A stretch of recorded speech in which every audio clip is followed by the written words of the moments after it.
He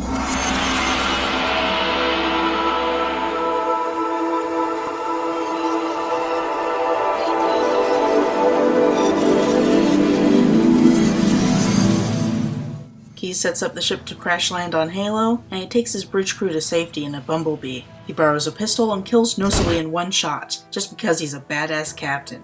Man, that's fake drama. They land on Halo and head for the hills to hide from a Covenant air patrol.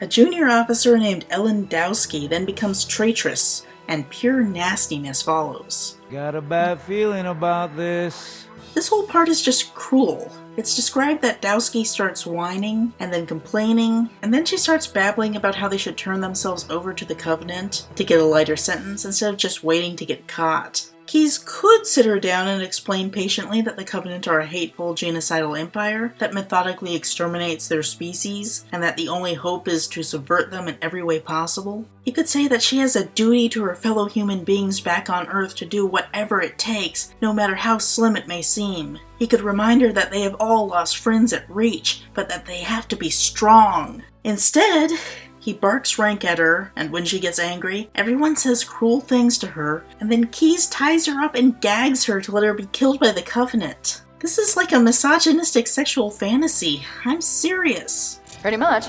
I'll note that Dowski is not created by Eric Nyland. She's a Dietz original. Dietz made her specifically to be this turncoat to cause a brief obstacle. Again, it's fake drama. We know what happens. We see her from Keyes' perspective, and he calls her whiny, which is a condescending term used to dismiss women's complaints. On its own, I'd think nothing of it, but all of it together is concerning. She expresses traitorous sentiment, which can be done in a patriotic American Revolution kind of way, or even just to give one side a legitimate point. But it's used here to make her seem like a problem, like a growing tumor. The fact that she expresses her view makes her be seen as less than human and essentially a punching bag. The bridge crew members all say nasty things to her, like calling her a grunt in disguise, spitting at her, and sticking a gun in her face. Keyes then announces that he's leaving her for the Covenant, which she freaks out about, meaning that she doesn't really want to surrender, so he ties her to a tree to force her to persuade the Covenant to accept her surrender.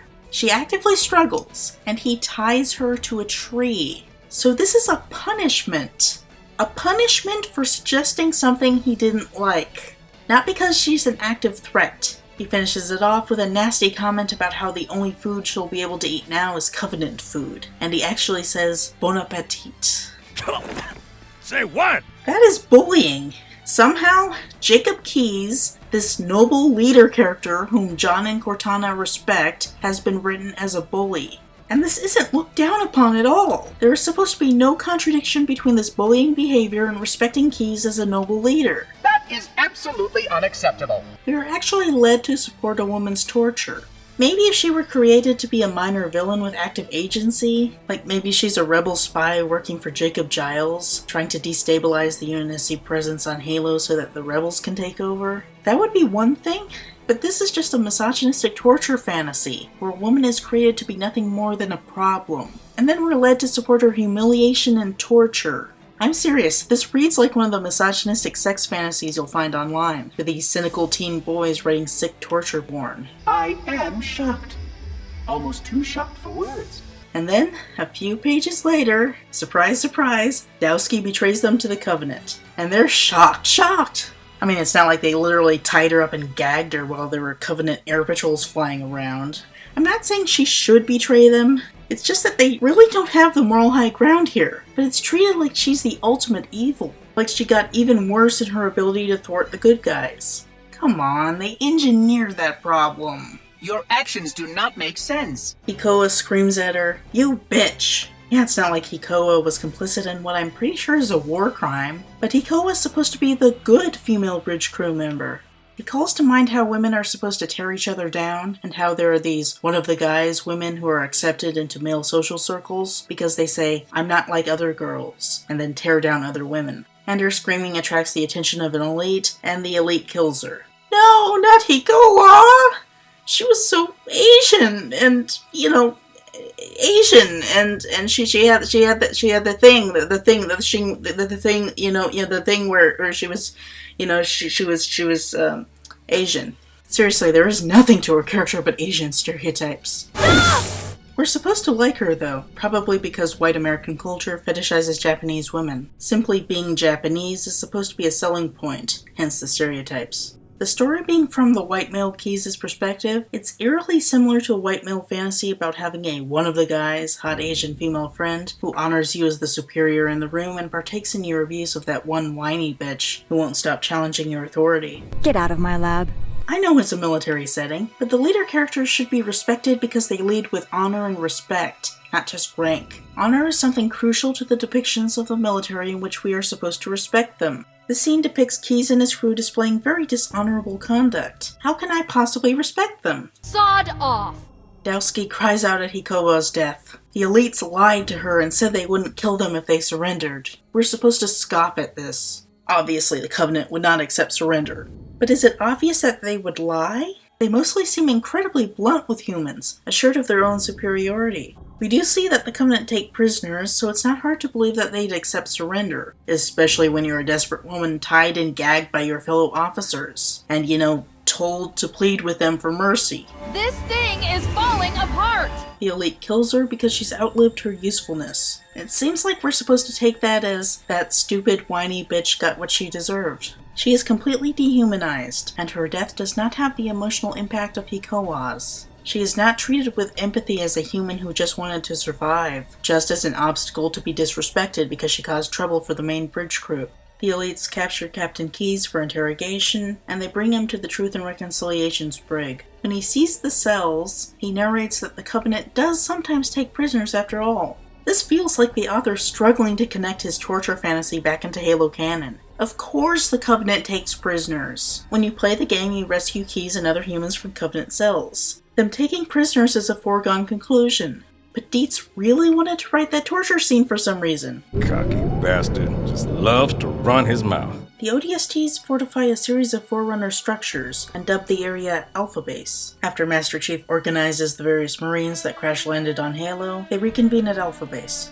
Major Silva summons the Master Chief and tries to put him in his place. Something tells me I'm not gonna like this. Silva hates Spartans. He finds the purpose of the Spartan program immoral, he has a bad opinion of Dr. Halsey, and he considers Spartan 2s to be inhuman freaks. Because John is constantly in his Mjolnir armor, he never gets the slightest bit of sun, and he is described as having bizarrely pale skin, to the extent that ODSTs are unnerved by it, like he's Gollum. This is an example of the relative attractiveness of white skin seen in mainstream white culture. Some white supremacist fiction regards unusually pale skin, as might be found on a vampire or angel, to be an example of perfect beauty, while the less racist but still questionable stories like this one will regard it as freakish and undesirable. Unlike the Dowski scene, this example of bigotry is portrayed as negative, probably because it's directed at a main character, instead of being conducted by one. Quite so.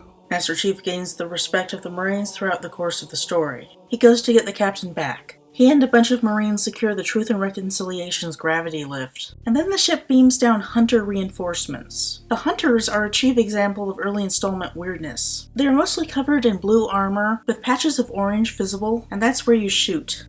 Dietz reasonably interpreted them as single animals in armor, and he describes them as these Bond brothers with skeletons. Halo 2 later defines them as hive minds composed of eels, and Halo 3 shows that these eels can control scarabs and do other things than their warrior forms. The 2010 edition changes some of the depiction of the Hunters to match later canon, but it's a bad edit. It still leaves descriptions of leathery skin and Bond brothers. As with Halo Combat Evolved Anniversary, I don't hold the edited versions responsible for not updating the plots to be more feminist, because they both have errors, and my criticism is reserved for the original material that shows through. Like, why aren't these Bond brothers Bond sisters, or co-ed Bond siblings? Is it really necessary to have every alien male? Not at all. Master Chief goes into the ship and rescues Keys from the brig. Cortana reports that the Covenant think that Halo is a weapon, and they're searching for the control room, and Keys tells the Chief and Cortana to find the control room first. The Chief helps him escape.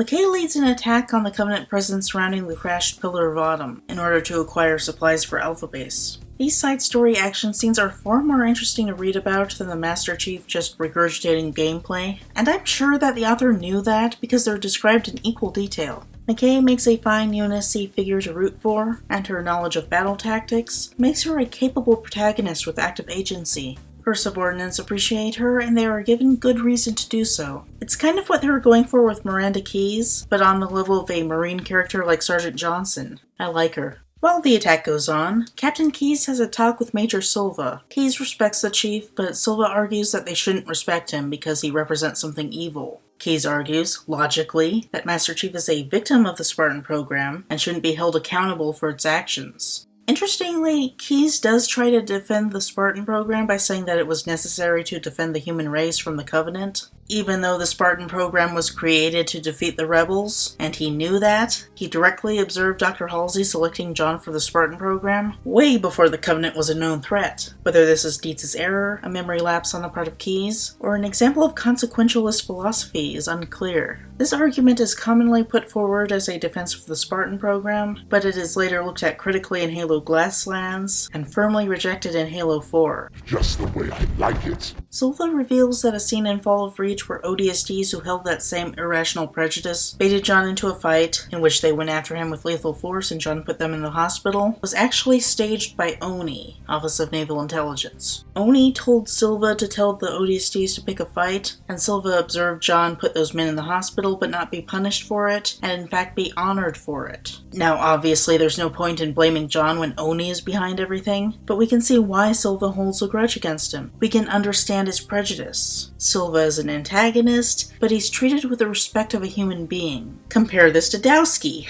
who is dehumanized as just an annoying woman who causes problems and needs to be put in her place. Ridiculous! Meanwhile, among the Covenant, Yaya receives an unexpected and unwanted promotion from Major to Special Ops. Zuka Zamami is so pleased that Yayop saved him that he determines that Yayop is perfect for his aid. Unfortunately for Yayop, Zamami intends to assassinate the Master Chief himself, which is the ultimate fake drama. Gee, I wonder how that will turn out. He submits a request to his superiors, but they find his description of the chief borderline heresy until the chief rescues Keyes and cuts a bloody swath through the Truth and Reconciliation. And then he gets full authorization to go after him. This is also early installment weirdness, because Halo 2 establishes that the Covenant know about the Chief, and actually build up an entire mythology about him being a demon. Your ignorance already destroyed one of the sacred rings, demon. Zamami figures out that the Chief is going after the control room, and he sets a trap in the cartographer. With the help of Foehammer and other Marines, the Chief attacks the Covenant-held cartographer in order to access the Forerunner mapping program, the Silent Cartographer.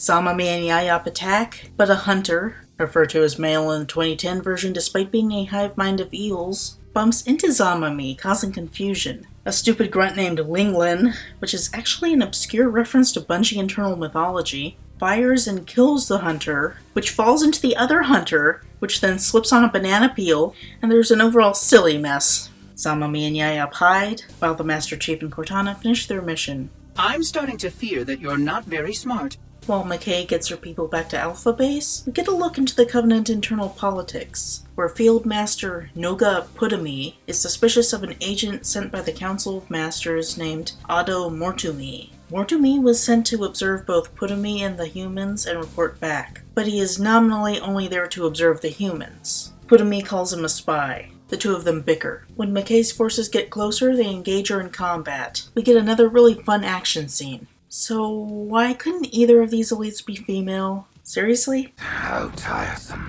The end of that round, McKay emerges as victor. As the Covenant retreat, Mortumi tells Putami that he will have to report to the Prophets that Putami is inept. Fortunately for Putami, Lance Corporal Jones then snipes Mortumi, and Putami gets away. Though we feel moderately satisfied on behalf of Putami, Mortumi's death is nowhere near as vile as Keyes' abuse of Dowski. Putami and Mortumi are both thoroughly disliked elites, and we don't have a stake in their conflict. Because they're enemies of humanity, we would ultimately be satisfied with both of their deaths. Keyes is presented as the good guy, and we're completely on his side as he abuses a subordinate for basically no good reason. This ain't good. McKay puts together a defense force for Alpha Base that incorporates Covenant technology, in order to make up for their lost supplies. It would be better if they had more equipment, so they capture an elite and interrogate him for information on where to acquire more. The elite indicates that there is a weapons cache in a fortified Forerunner facility in the middle of a swamp, so Keyes takes a Pelican full of Marines to secure it.